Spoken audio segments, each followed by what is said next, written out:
permettez-moi, j'ajoute un point. L'Occident a coupé toute communication avec la Russie et l'Occident condamne les présidents de certains pays quand ils coupent les communications lors des élections. Il faudrait qu'on explique ça à tout le monde, qu'on comprenne un peu ce qui se passe.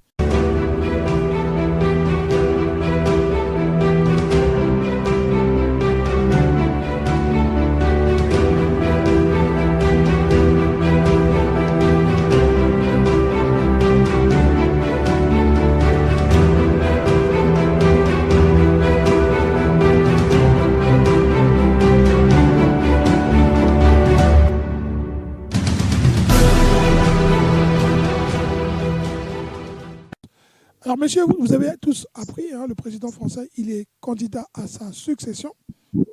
Je ne sais pas pour vous, mais est-ce que vous êtes surpris ou pas surpris de cette annonce de Macron candidat? Écoute, c'était attendu. Tout le monde le savait qu'il allait être candidat, donc on n'est pas surpris. Mais sauf que, si tu veux, au niveau de la campagne aujourd'hui, même la presse, tout le monde s'interroge, puisque nous avons une situation de l'Ukraine qui occupe l'actualité, j'allais dire. Et donc aujourd'hui, les candidats ici en France ont des problèmes pour attaquer M. Macron sur son bilan, pour parler un peu des préoccupations des Français. Et c'est une campagne qui sera escamotée par l'actualité mondiale, parce que l'affaire de l'Ukraine, franchement, partout, c'est le débat. C'est le débat, les inquiétudes, la peur aussi, parce que il faut savoir qu'aujourd'hui, heureusement, qu'au moins l'OTAN le dit et le réaffirme, que l'OTAN n'enverra pas des soldats. Parce que si jamais l'OTAN disait qu'on envoyait des soldats, on pouvait s'attendre à une catastrophe. Donc voilà que disons, la décision de M. Macron d'être candidat n'est pas une surprise pour personne. Malheureusement, on n'aura pas les vrais débats. Oui. Est-ce que quelque part, ça ne le sert pas lui aussi, parce que là, il est capable de dire qu'il n'y a pas, son bilan étant quand même assez reprochable avec les gilets jaunes et toutes les manifestations possibles, la crise de l'Ukraine avec la pandémie, le retard d'entrer en campagne, c'est aussi une stratégie pour éviter le vrai débat. Bon, si je me permets, je vais dire tout simplement que forcément, ça le sert aussi, parce que il n'y aura pas un vrai débat. Les débats sur son bilan, aussi sur la politique intérieure que sur la politique sérieuse. Il n'y aura pas un vrai débat, parce que lui, en ce moment, en plus, ça tombe très mal, il est président de l'Union européenne. Donc, il a double étiquette aujourd'hui. Président de la République, candidat, et en même temps président de l'Union européenne. Triple même.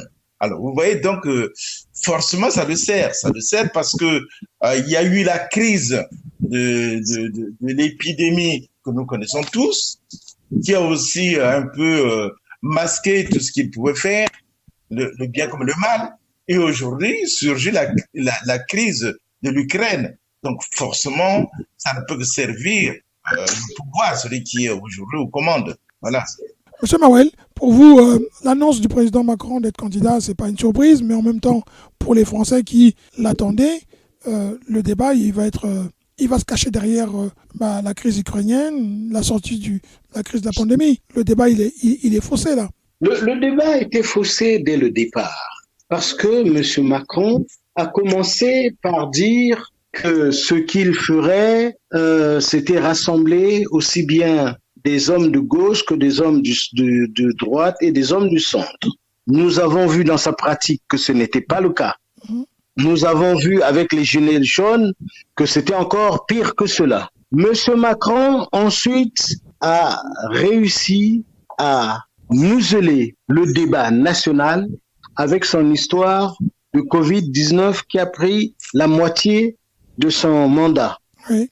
La moitié totale, c'est vraiment la moitié de son mandat. Et comment voulez-vous? Vous avez passé 3 ans à ne pas discuter du pays, à ne pas prendre de décision, à ne rien faire. Comment voulez-vous qu'après cela, on puisse avoir un débat devant le peuple français? Non, monsieur Macron a cherché une astuce pour que le débat national soit noyé, et nous allons voir s'il a réussi ou pas. Parce que quand nous entendons aujourd'hui ceux qui sont restés candidats, nous nous rendons compte que Il n'y a pas grand-chose. Il n'y a pas grand-chose dans le débat.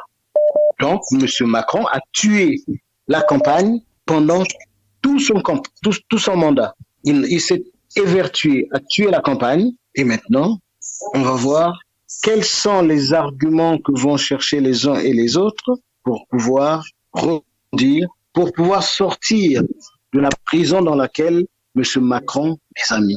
Mais les sondages, vous savez que les sondages le donnent victorieux, et c'est ce qui est assez étonnant, c'est que les Français sont quand même conscients du bilan qui est négatif. Et pour nous qui sommes africains, enfin africains et même résidents en France et avec la double nationalité ou pas du tout, mais pour être des résidents français, cette partie de l'Afrique, de la politique française en Afrique nous intéresse. Et son bilan au niveau africain, qui est aussi aujourd'hui comparé au bilan avec l'Ukraine, les deux vont de pair parce qu'il avait promis que Poutine n'allait pas attaquer, qu'il n'y aurait pas, qu'il avait la solution, qu'il y aurait une rencontre Joe Biden avec Poutine, et puis on rentre en conflit. Et en Afrique, on a le Mali, le Centrafrique qui tiennent tête à la France et qui dénoncent. On a l'intronisation du président du Burkina Faso qui lui aussi sort d'un coup d'État, mais qui a une grâce face aux Occidentaux, notamment à la France et à la CEDEAO. Comment on peut comprendre ça et comment on peut expliquer que pendant la campagne présidentielle, ces débats-là n'auront pas lieu? Non, mais écoutez, moi, de notre avis, la question sur la candidature du président Macron, il faut l'avoir sous deux volets. Le volet facteur, est-ce qu'on s'y attendait ou on ne s'y attendait pas, et le volet enjeu. Dans le volet facteur, rien de très surprenant, parce que à l'opposé de ses deux prédécesseurs, il s'est taillé durant les 5 années, il s'est taillé un costume sur mesure suivant les différents événements qu'il a connus, tant en politique intérieure qu'en politique extérieure. Donc rien d'étonnant dans ce sens-là, à l'opposé de Londres, qui déjà avait compris qu'à un moment l'opinion n'était pas en sa faveur.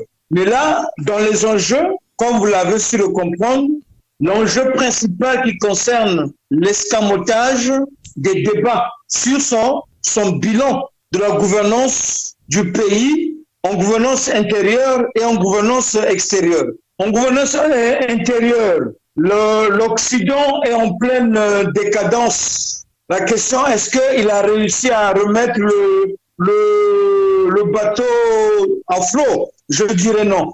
Maintenant, ce qui nous intéresserait, nous, plutôt, c'est en politique extérieure et que va faire la diaspora africaine par rapport où les citoyens ayant la double nationalité, de quel côté vont-ils se pencher? Le sommet France-Afrique, nouvelle version sur lequel il a voulu tricher pour amener à amadouer cet électorat, je crois que c'est parti en couille. Et là, avec la situation de l'Ukraine, je crois qu'à un certain moment, d'une manière générale, même si ça peut le servir, mais comme on s'est dit, mes prédécesseurs, il y aura une difficulté majeure pour définir les critères ou les enjeux sur les résultats de sa gouvernance et comment saura-t-il porter la veste de président en exercice de l'Union européenne, de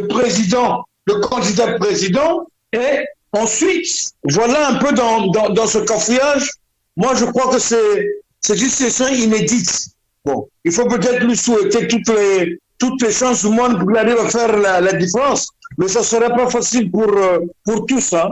Là, vous avez vu, je crois, il y a Mélenchon, Zemmour et Marine Le Pen qui s'étaient enfourbés à donner un soutien à Poutine. Et chemin faisant, ils ont dû se rétracter. Parce que peut arriver à avoir les enjeux sur du moyen terme. Mais c'est ça la politique, c'est ça la gestion des hommes et des enjeux du monde. Je comprends bien. Au niveau de son bilan, s'il n'y a pas débat, de quoi vont parler les candidats, parce que lui il rentre en campagne en écrivant une lettre où il essaie de justifier qu'ils ne pourront pas débattre des thèmes, des sujets importants de la société parce qu'il y a la guerre en Ukraine. Est-ce que pour lui la guerre en Ukraine va cacher son bilan et va faire qu'il restera au pouvoir? Non, mais c'est-à-dire, nous disons ceci par rapport aux enjeux. La situation de l'Ukraine est toute récente. Voyez-vous, avant la situation de l'Ukraine en politique internationale, il y avait la situation au niveau des pays du Sahel. Et là, au jour d'aujourd'hui, sur le plan international, malgré sa bonne volonté, mais nous sommes là dans la description du bilan. Il faut reconnaître que, d'une manière globale, la situation de l'Ukraine va enjamber beaucoup de situations. Personne ne pourra s'en tirer la part de l'eau. Maintenant, il faut juste reconnaître que c'est une période difficile et pour la France et pour l'Europe. D'accord. Parce que toute la pensée ne sera plus branchée sur la campagne présidentielle française. Mais la cession de la guerre en Ukraine va prendre le dessus sur tout. Et ne pas faire débat risquerait de créer une discorde encore plus forte au sein de la politique intérieure. Donc il faut se contenter du temps et des aléas de ce que vous nous présentez la réalité. Quoi. Je vous remercie. Je vais écouter l'avis des autres. Je reviens sur M. Mawel qui n'a pas encore fini. M. Mawel, le débat sur l'Afrique, le débat sur Wagner, on en a fait la dernière fois un débat sur Wagner qui était l'équivalent quelque part de Bob Denard, même si les Français renient ça, mais on apprend au fur et à mesure que la guerre est en train de durer que les Américains aussi ont des mercenaires qu'on appelle Blackwater. Ce débat-là n'aura pas lieu, pour savoir. Non, ce débat n'a pas lieu parce que oui, il y a les Américains avec leurs mercenaires, il y a les Français aussi avec leurs légions étrangères qui a aussi des succursales. Parmi ces succursales, vous avez noté Monsieur Bob Denard, mais il n'y avait pas que Bob Denard, il y en avait d'autres. Il y en a même toujours d'autres qui sont là, des barbouzes, dont le rôle est d'aller faire le coup de feu quelque part et de revenir. Parce qu'il est hors de question pour la France que les coups qui sont très bas puissent être réalisés par son armée régulière. Alors ils font cela. Wagner, écoutez, les médias français d'État, France 24, RFI, se sont acharnés depuis un certain temps sur la Centrafrique. Nous, Africains, nous savons que sans ces Russes-là, le pouvoir serait tombé avec Bozizé. Malheureusement, heureusement plutôt, il y avait Wagner et Wagner a écarté les autres. Wagner a écarté les rebelles.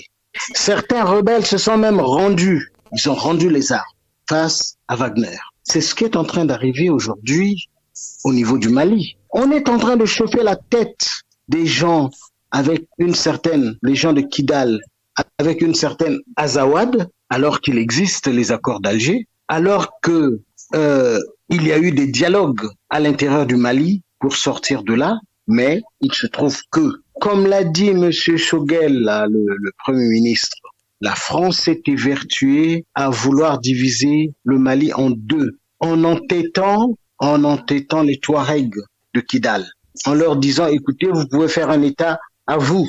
J'en veux pour preuve que le jour où ils sont allés dans Kidal, ils ont rejeté toutes les armées africaines. Ils y sont allés tout seuls, les Français, rien que les Français. Et donc, moi je dis que le Mali est sur la bonne position, il suffit de la tenir, que l'on est en train de faire des traitements différenciés, un type de traitement pour ce qui est du Tchad, un type de traitement pour ce qui est du Mali, un type de traitement pour ce qui est du Burkina Faso et un autre type de traitement, d'ailleurs aucun traitement, je crois, pour ce qui est de la Guinée-Conakry. Monsieur, les problèmes de la politique française ne vont pas se jouer sur l'Afrique, car tous les politiques français sont d'accord sur le fait qu'ils restent les maîtres en Afrique. Ils sont d'accord là-dessus, quel que soit celui que vous prendrez, il vous dira la même chose. Mélenchon nous l'a prouvé dernièrement avec sa diatribe sur le Mali, où il a presque repris les mots du ministre des Affaires étrangères, Le Drian. Donc, moi je dis, ce qui se joue en Afrique, ils sont tous d'accord et ils seront tous d'accord. Tous les candidats français, ils seront d'accord. Pour ce qui se passe en Russie, vous avez bien vu, il y en a qui n'étaient pas d'accord, mais qu'ils se sont vite rétractés et ils tiennent tous encore le même discours.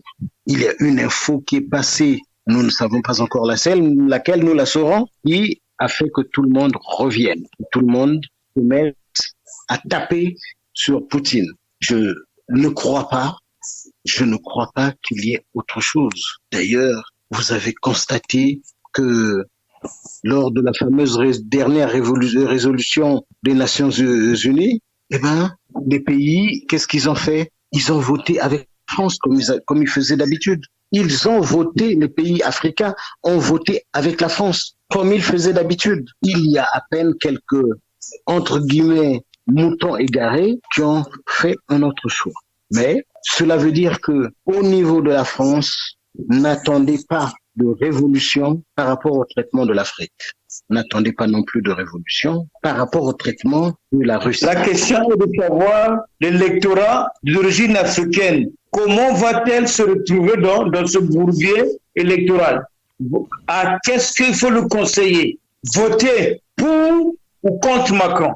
Bon, ça sera peut-être l'objet d'une autre émission. On va essayer d'écouter Monsieur Gaïno. Monsieur Gaïno, quand on regarde ce que dit M. Mawel, ce que vient de dire M. Samantha Koumi, qui pose là aussi une bonne question, comment se comporte la diaspora africaine, même les diasporas tout court. M. Macron, il se présente comme celui qui est le chef d'État, qui incarne la nation, mais qui, en gros, refuse ou plante le débat, dit on va parler de tout, sauf de ma politique extérieure, mais même en plus, pas de mon bilan économique, politique et social, mais on parlera seulement de ce qui se passe aujourd'hui en Ukraine. Alors, question, on a vu les Africains se faire renvoyer, discriminer, carrément, en Ukraine. On entend des mots qui apparaissent par des journalistes qui disent que l'Ukraine est un pays fasciste. Les dirigeants sont des fascistes. On n'ose pas le dire. Ce sont des racistes. Depuis 2014, ils bombardent les minorités russophones. Alors, est-ce que vous pensez, comme dit M. Sarkozy, le débat de la France-Afrique ou le débat tout simplement du bilan de Macron en matière de politique étrangère sera abordé ou pas? Ou est-ce que c'est sa faiblesse et c'est en même temps sa force pour éviter qu'on en parle? Bon, je sais pas si M. Macron veut éviter, je ne crois pas. Ce sont les circonstances aujourd'hui qui fait que les gens n'auront pas, les candidats j'entends, n'auront pas le temps de débattre de toutes les questions parce qu'il faut du temps. Il y a aussi le temps des meetings, il y a aussi le temps des émissions, il y a aussi le temps des rencontres pour débattre de tous ces sujets-là. Donc, pour moi, je pense que ce n'est pas la faute à M. Macron. Je lui dis, ce sont les circonstances qu'il impose. Il est président de l'Union européenne, il est président de la République, il est candidat. Et à côté, il y a eu deux phénomènes qui ont perturbé le monde.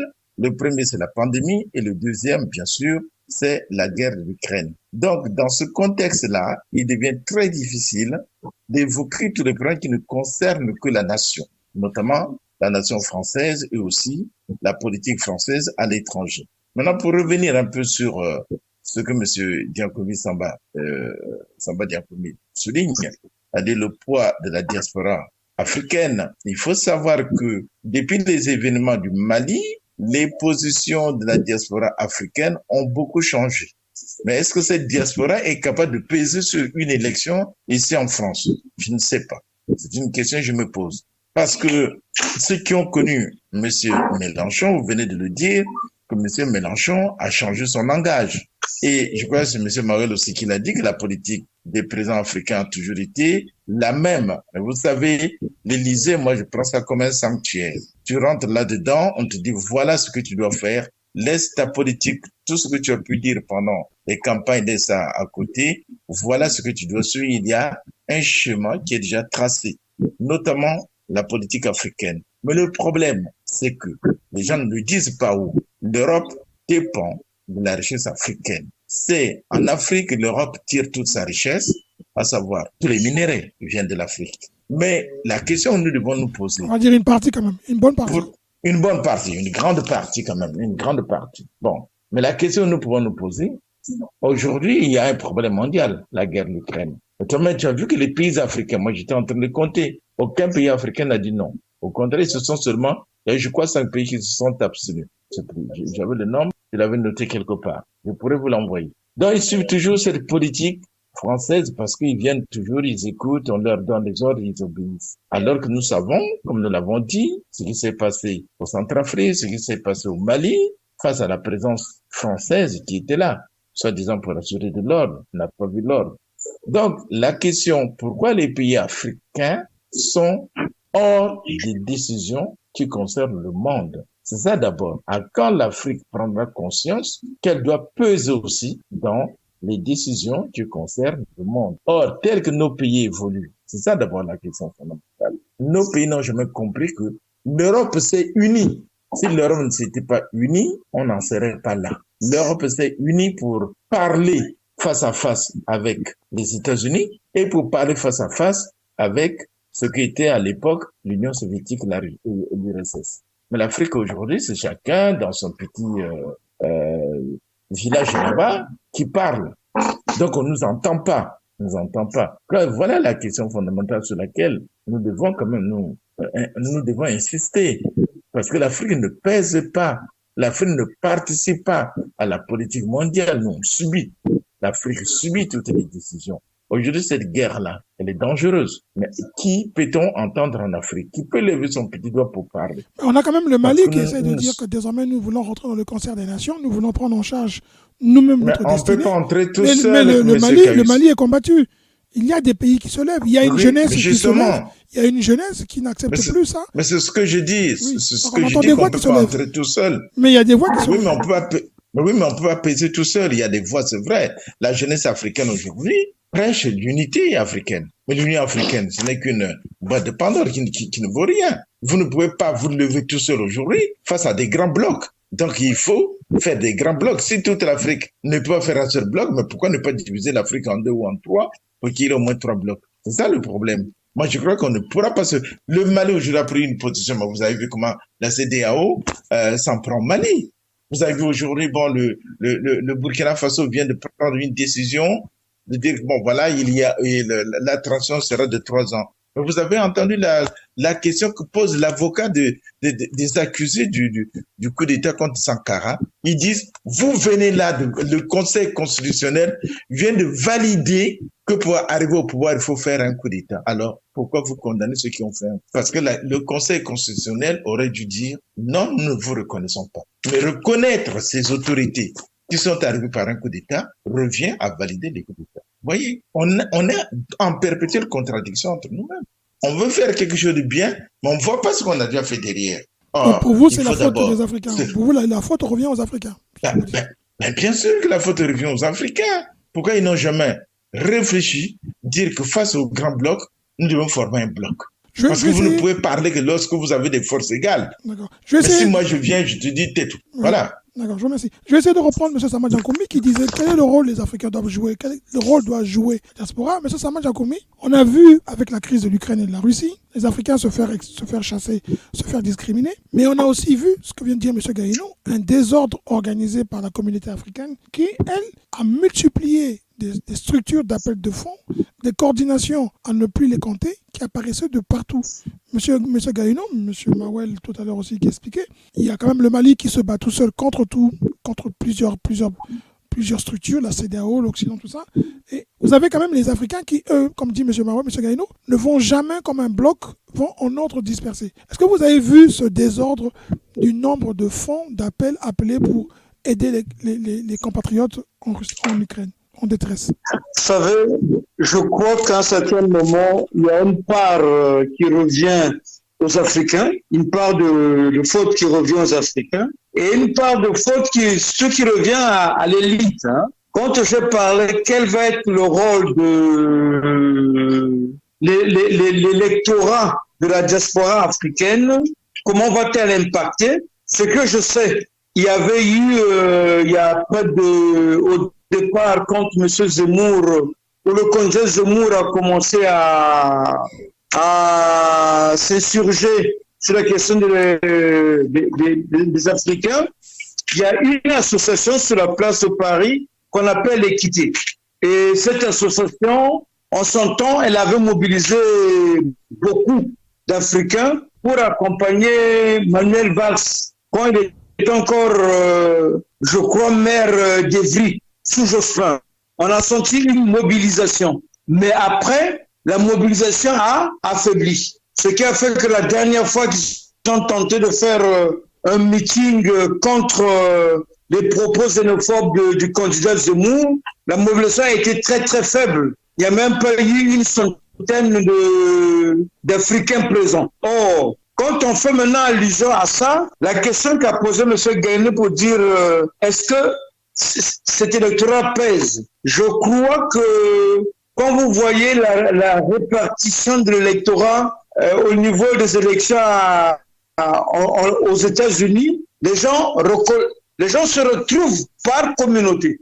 Mais malheureusement, je ne comprends pas pourquoi en France, les Africains n'arrivent pas à comprendre ou à avoir cette nécessité de peser. Peut-être pour beaucoup, ils sont juste dans la stratégie de consommation, mais pas la stratégie de prise d'initiative et de prise de risque. Bon, en ce qui concerne ce qui se passe au niveau de, comment on appelle, au niveau des frontières entre l'Ukraine et surtout la Pologne. Oui, la Pologne surtout. Au niveau d'autres républiques du bloc de l'Est, ça n'a pas souvent, c'est pas sorti ouvertement, mais j'ai suivi l'interview de l'ambassadeur de Pologne en France aujourd'hui, où il a même cité que parmi les réfugiés qu'ils ont reçus, il y a eu tout citoyen qui venait de la Pologne trouvaient refuge et pouvaient continuer facilement, soit avec des documents périmés, et pour beaucoup, nous n'avions pas, pour beaucoup, une certaine quantité d'Africains qui sont en Pologne, qui étaient surtout en Ukraine, n'ont pas eu de leurs documents. Je dirais que d'une manière humaine, il y a d'abord le caractère prédateur de l'homme. Le Polonais, l'Européen de l'Est est aussi raciste que l'Africain lui-même. Mais comment arriver à rassembler... Vous dites que l'Africain est raciste? Vous dites que l'Africain n'est pas accueillant? Non, attends, attendez, le racisme ne veut pas dire seulement être accueillant. L'Africain lui-même devant le blanc, tantôt, il y a des Africains qui ne supportent pas la présence des blancs. Oui, mais là, quand même, on parle de certaines personnes, une minorité. Mais là, en Ukraine, c'est quand même assez flagrant. Et tout le monde dit que le pouvoir était raciste et fasciste et qu'il bombardait leur propre population. Comment on peut comparer ça avec quelques racistes? Ça, c'est ce que je dis. Et je l'ai dit même la fois partout dans de l'émission. Le peuple ukrainien est raciste. Mais est-ce que cela comment arriver à le contraindre? Vous avez vu le Maroc qui a réussi à rapatrier ses étudiants de la Pologne au Maroc. Nous avons vu l'ambassadeur ivoirien qui est allé jusqu'à la frontière de la Pologne. C'est la faiblesse de nos pays, comme l'a dit Gaïno, la faiblesse de l'Africain, c'est qu'on n'arrive pas à savoir se rassembler. On veut aller toutefois apporter son identité individuelle. Or, il faut chercher à créer des blocs. Quand on voit depuis l'OUA, qui est devenu l'Union africaine, ou les organismes sous-régionaux, nous sommes toutefois dans la débrouillardise, nous sommes toutefois de la dépendance devant les Occidentaux. Comment on peut nous prendre au sérieux? C'est là la question. Monsieur Mawen, le racisme, la discrimination, le désordre que les appels de fonds ont créé avec un manque de structure unique qui permet d'avoir une belle lecture de là où on doit s'adresser pour aider ceux qui sont en difficulté. La diaspora africaine, elle est aussi en train de se chercher toujours et que, comme dit M. Sama Jakoumi, M. Gaïno, le fait de ne pas être organisée fait qu'elle ne pèsera pas lourd dans le débat politique. La faiblesse intrinsèque de la diplomatie africaine, est telle que rien de réel ne peut être organisé. Regardez un peu. La CEMAC, qu'est-ce que c'est? La CEDEAO, c'est une caisse de résonance de la volonté française. Et quand vous regardez les ambassades de tous nos pays, en Europe occidentale déjà, il y a des gros problèmes. Ça ne fonctionne pas. Ils ne sont pas là pour faire quelque chose pour nous. Ils ne sont pas là pour faire quelque chose pour nous. Et aujourd'hui, les pays qui ont des représentations en Ukraine, est-ce qu'ils ont fait quelque chose? Est-ce qu'ils ont organisé quelque chose? Mais pourquoi est-ce que l'Union africaine ne pourrait pas organiser quelque chose, un plan pour récupérer tout le monde, un plan pour protéger tout le monde? Passeport, pas passeport, quelle que soit la nationalité, tu te pointes à cet endroit-là, tu sais que là, c'est l'Union africaine et l'Union africaine se débrouille pour t'affecter à un endroit ou à un autre endroit. On ne le fait pas parce que nous avons une grande faiblesse au niveau diplomatique. Tout à l'heure, je vous disais qu'à l'ONU, nous votons comme la France. Ce n'est pas tout à fait un hasard que chaque fois qu'il y avait quelque chose à voter à New York, c'est à New York, oui, c'est ça, au niveau des Nations Unies, tous les présidents africains passaient d'abord par Paris pour prendre les ordres. Prenaient les ordres à Paris et ils allaient de l'autre côté pour faire ce qu'ils ont fait. Le discours de Monsieur Mobutu Sese Seko à la tribune des Nations Unies avait heurté, avait choqué, parce que pour une fois, un Africain parlait différemment. Pour une fois, un Africain disait que l'ordre mondial qu'il y avait à ce moment-là, et qui continue d'ailleurs jusqu'à aujourd'hui, n'était pas le bon. C'était une chose qu'on n'avait jamais vue. On n'avait jamais vu ça, et tout le monde était surpris. Si on s'était attelé derrière lui pour dire « Nous voulons que les choses changent » comme l'a dit Mobutu, ce n'est pas parce que Mobutu c'était le plus intelligent. Non, c'est simplement parce que c'est lui qui l'a dit. Eh bien, les choses auraient commencé à changer. Au niveau de l'Afrique, l'Union africaine elle-même dépend de l'Union européenne pour son financement. Comment voulez-vous que ces gens-là puissent oser lever le ton? Et ils ne peuvent pas. Ils s'adressent aux autres et ils disent, qu'est-ce que nous faisons? Et les autres disent, écoutez, ce sont vos ressortissants, débrouillez-vous. Et on a vu que nous débrouillons. Il y a des initiatives personnelles. Il y a l'ambassadeur de Côte d'Ivoire, effectivement, qui a eu un acte courageux, mais rien de plus. Juste une action ponctuelle. Il faut quelque chose de sérieux. Il faut quelque chose d'entretenu. Il faut quelque chose qui dure pour que l'on sache que les Africains s'occupent des Africains qui étaient en Ukraine. Voilà ce que je peux en dire, Monsieur Ebelebe. Pour moi, notre diplomatie est d'une faiblesse pitoyable. Et ça se répercute sur la communauté qui est aussi à l'étranger. Exactement, bien sûr, puisque le rôle de la diplomatie, c'est justement de protéger la communauté. Mais si votre diplomatie est telle que nous la voyons là, déplorable, forcément, les citoyens qui sont de l'autre côté, ils ne sont pas protégés. D'accord, je vous remercie beaucoup. Alors, autre question, c'est la suite, c'est toujours sur la Russie et l'Ukraine.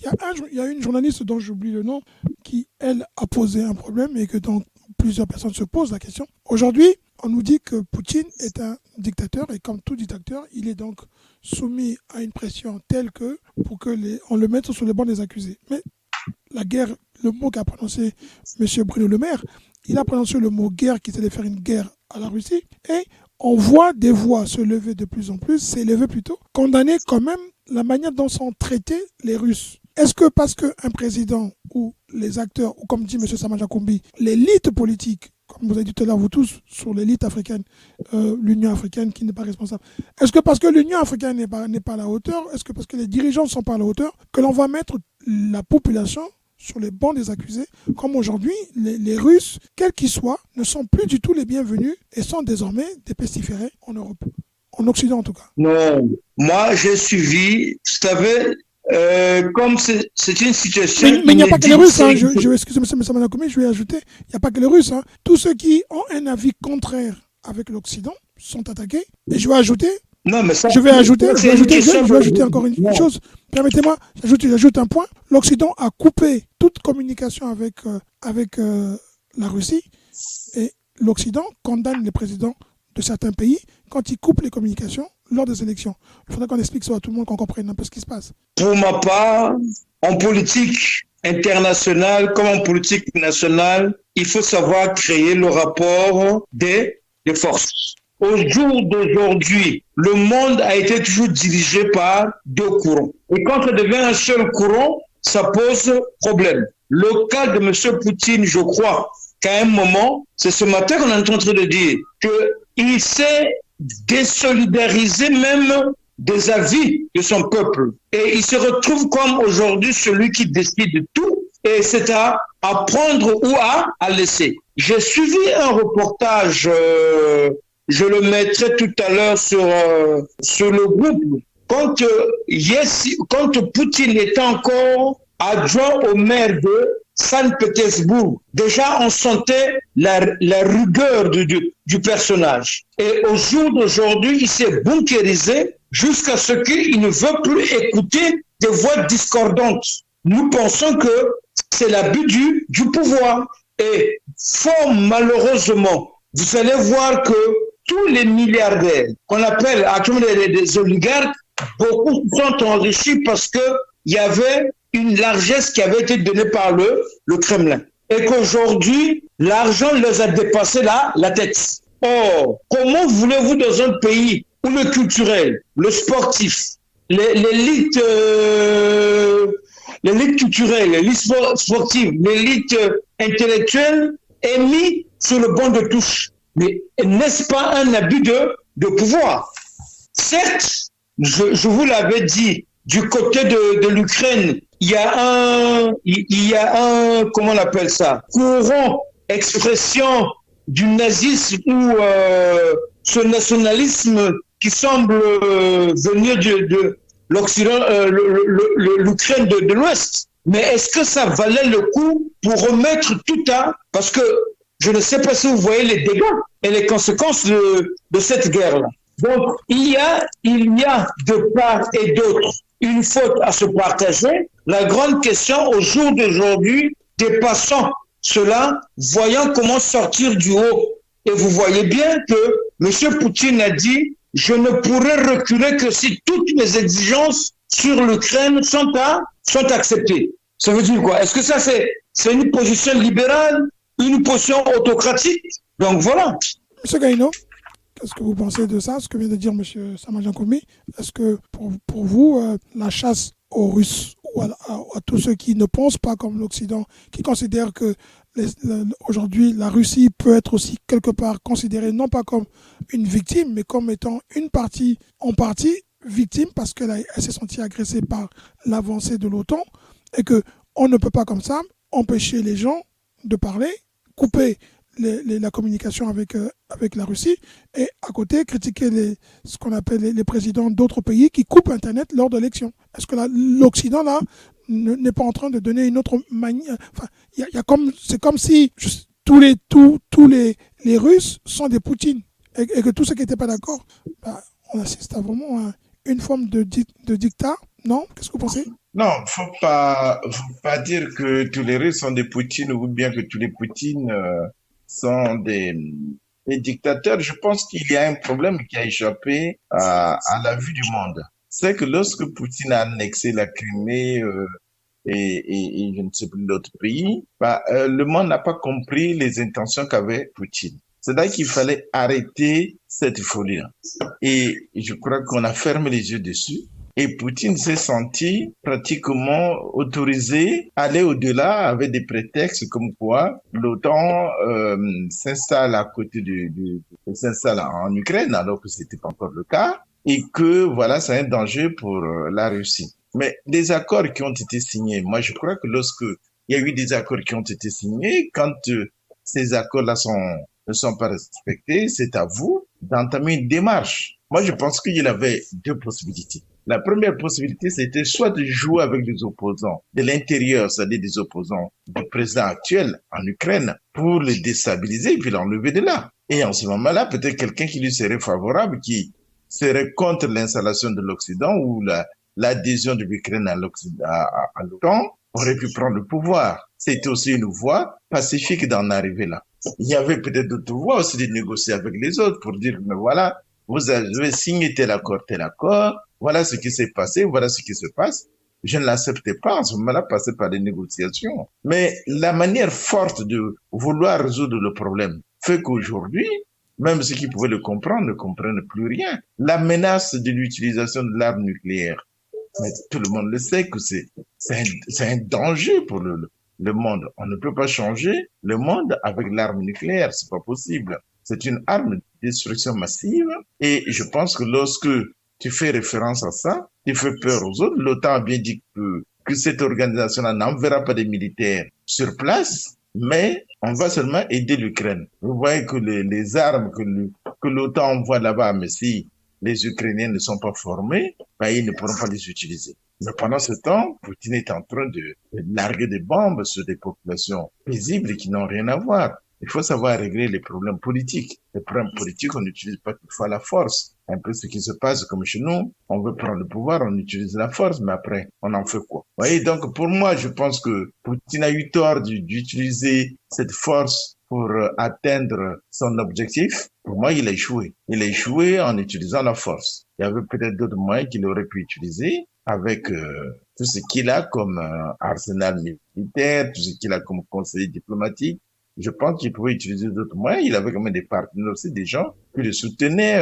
Vous avez entendu le dernier discours de Macron quand il dit que la France n'est pas contre la Russie. Donc, ça veut dire qu'on pouvait utiliser d'autres voies. Regardez comment il a déjà humilié même Macron lors de la réception de Macron. On ne reçoit pas quelqu'un avec qui on veut traiter de cette manière-là. Et regardez bien les images lorsque Macron sort. Il n'est pas à côté de Poutine. Donc, vous voyez déjà qu'il y a comme cette façon de dire, tu ne comptes pas moi. Voilà, je fais ce que je veux.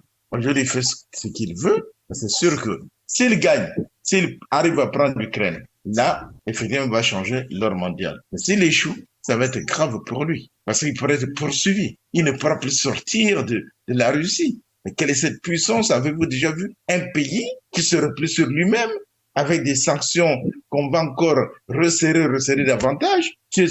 Mais la Russie va devenir quoi? Est-ce que les gens l'imaginent? Donc voilà, moi j'ai quand même peur des intentions de Poutine et moi je crois qu'en tant que responsable, avant de poser un acte, le mieux c'est d'abord de réfléchir aux conséquences. Je crois qu'il n'a pas assez réfléchi. Alors, question que je vous pose. Aujourd'hui, voilà, aujourd'hui il est en train de faire un bloc de l'OTAN. L'OTAN s'unit, alors que l'OTAN n'était plus unie. Mais regarde, aujourd'hui l'OTAN est unie. À cause de lui. Oui, mais l'OTAN a quand même poussé les pions. Hein. L'OTAN a poussé les pions pour pousser la Russie à bout. L'OTAN mais écoute, même si aujourd'hui tu as plus fort qui vient, mais il sait quand même que l'OTAN c'est une coalition de plusieurs États. Donc, même si on te pousse à bout, mais tu as quand même une possibilité mais il faut réfléchir comment tu vas agir. Il ne faut pas dire que voilà, moi je prends la première solution qui me tombe comme ça et puis je vais aller en guerre contre l'Ukraine. Pourquoi il n'est pas allé en guerre contre les États-Unis? Puisque c'est les États-Unis qui poussent l'OTAN, ce sont les États-Unis qui sont en train de faire que l'Ukraine vienne à l'OTAN. Alors, vous répondez pas à ma deuxième question. Il avait commencé, oui. Vous répondez pas à ma deuxième question. Je vous ai posé à vous trois la deuxième question. On a aujourd'hui une censure de ceux qui ne sont pas du même avis que les médias et l'Occident. On a une censure des médias russes. On a une censure d'Internet. On a toute une censure sur une autre manière de voir l'information, de comprendre et d'analyser. On ne permet pas aux citoyens, un peu comme avec la pandémie, d'avoir un avis contraire pour se faire une opinion. Est-ce qu'on assiste là pas à un tournant, d'autant plus que pour nous qui sommes d'origine africaine, et on a bien vu des présidents africains couper Internet, couper les médias, ça a été un scandale, c'est toujours un scandale, mais quand c'est les médias occidentaux, quand c'est l'Occident qui là applique ce qu'ils appellent eux la guerre, toute cette censure, tout ce qui se passe aujourd'hui, est-ce que pour vous, ce n'est pas un recul démocratique ou c'est une bonne pratique? Bon, moi, je vais dire deux mots. Hein. Je vais dire tout simplement la raison de plus forte est toujours la meilleure. Ils sont face. Pourquoi ils ont coupé l'Internet? Tout ça, c'est pour bloquer justement comment j'allais dire, la campagne ou la propagande, si tu veux, qui serait fausse, qui serait truquée. On dirait que voilà. Donc, c'est aussi pour tromper l'opinion. C'est vrai que je partage pas, si vous voulez, cette position qui consiste aussi à priver les gens de l'information. Moi, il faut comprendre que le plus fort a toujours fait ce qu'il veut. Ce qui se passe en Afrique, il est vrai qu'on le condamne, mais ça aussi, il faut le condamner. Malheureusement, le condamner, le dire comme ça ne suffit pas. Mais qu'est-ce que vous voulez qu'on en fasse? Puisqu'ils ont décidé, comme un chef d'État africain qui décide de couper l'Internet. Qu'est-ce que le pauvre citoyen, il n'a que des larmes et la bouche pour parler, les yeux pour pleurer et regarder ce qui se passe. Mais qu'est-ce qu'il peut faire? Aujourd'hui, la Russie est sous le coup des sanctions et il faut tout faire pour l'isoler complètement, l'isoler du monde, l'isoler pour qu'on sache plus ce qui se passe là-bas et qu'on n'aura qu'une seule opinion, c'est l'opinion de l'Occident. Mais là, qu'est-ce qu'on peut dire de plus que... Voilà, moi, je sais pas, qu'est-ce que tu attends, quelle réponse veux-tu, mais ce qui est vrai, c'est que... On dit que le Mali, c'est 2 poids 2 mesures, donc là aussi, nous avons 2 poids 2 mesures, on va la même chose. Monsieur Mawel, est-ce que la censure anti-russe, c'est la bonne démarche? Par qui? Par l'Occident. Monsieur Mawel? La censure n'a jamais été la bonne démarche. Et là, encore moins. Vous savez, Monsieur Gaïno dit que Monsieur Poutine est en train de perdre, il est en train de ne pas contrôler ce qui se passe. Eh ben, moi, je pense que si aujourd'hui on censure les autres médias, c'est pour que les gens ne sachent pas ce qui se passe réellement. Pour moi, aussi bien en stratégie qu'en tactique, ce qu'il a fait va donner le résultat qu'il attend. Vous savez, la colonne de je sais pas combien de kilomètres de chars qui se trouve devant la capitale de l'Ukraine, Kiev, c'est une colonne qui est là, stationnée, qui ne bouge pas, et c'est fait exprès. Quand elle bougera, elle va ravager tout. Et pendant ce temps, vous voyez bien que aussi bien au nord de l'Ukraine qu'au sud de l'Ukraine, eh ben, les forces russes sont en train de prendre les bastions les uns après les autres. C'est donc quelque chose de parfaitement voulu. Et cette censure, c'est pour que l'on ne sache pas ces choses-là. Malheureusement, il y a des fuites. Il y a des fuites de temps en temps. Et grâce à ces fuites, nous savons que les forces russes avancent, que celles qui sont stationnées devant Kiev sont là, elles attendent le top. Quand le top viendra, elles avanceront. C'est ça c'est clair, comme de l'eau de roche, parfaitement clair. Mais l'Occident voudrait que nous entendions autre chose. Alors, évidemment, vous avez une émission, par exemple, où un expert militaire, un général, essaye de dire des choses et le journaliste l'empêche de dire. Le journaliste empêche de dire ce qu'il avait à dire, alors que l'expert qu'on a fait venir pour l'émission, c'est lui. Mais quand il veut parler, on veut l'empêcher de parler. Et le général finit quand même par dire ce qu'il voulait dire. Mais on fait tout pour l'en empêcher. L'objectif, c'est que le peuple européen, que le peuple américain ne puisse pas savoir ce qui se passe réellement. On leur demande de croire France 24, RFI, TF1, la 2, la 3, etc., la BBC, CNN, je sais pas, ABC News. On voudrait qu'ils croient ce que ceux-là disent. Le seul problème, c'est que ceux-là, ils ne sont pas sur le terrain. Ils disent n'importe quoi. Et M. Macron et ses petits amis, ils voudraient justement que le peuple croit n'importe quoi. Et c'est pour cela qu'il a cette censure. C'est pour cela que Russia Today, RT, ne peut pas diffuser. Vous savez que même Facebook est entré dans la danse. Facebook fait la censure de toutes les opinions pro-russes. Mais est-ce que c'est une opinion pro-russe que de dire qu'il y a des chars devant Kiev? C'est tout simplement la vérité. Les chars sont là. Est-ce que c'est de la propagande que de dire que la centrale nucléaire c'est pas la plus connue, mais une autre, la plus grande d'Europe, là, elle a commencé à brûler. Hein? Du côté de la ville de Zaporozhye. Voilà. On a cette centrale, elle a été attaquée.